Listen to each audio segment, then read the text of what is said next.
લાંચિયા બાબુઓ સામે એસીબીની વારંવાર ટ્રેપ ગોઠવાઈ રહી છે, ત્યારે સોનગઢ રેલવે સ્ટેશનના ઉકાઈ રેલવે સ્ટેશનના ઇન્ચાર્જ સ્ટેશન અધ્યક્ષને એન્ટી કરપ્શન બ્યુરોની ટીમે 2000ની લાંચ લેતા રંગે હાથે ઝડપી પાડતા લાંચિયા અધિકારીઓમાં ફફડાટ જોવા મળ્યો।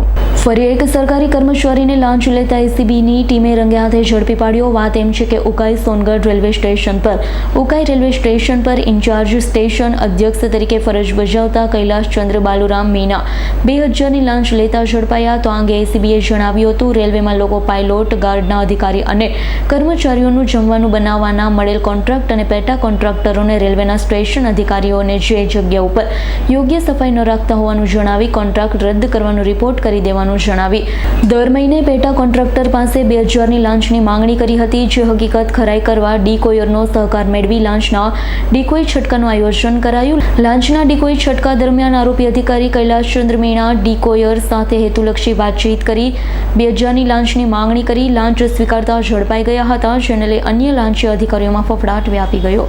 Bureau report S9 news Surat. અમારી તમામ માહિતીથી અપડેટ રહેવા માટે જોડાયેલા રહો S9 ન્યૂઝ સાથે।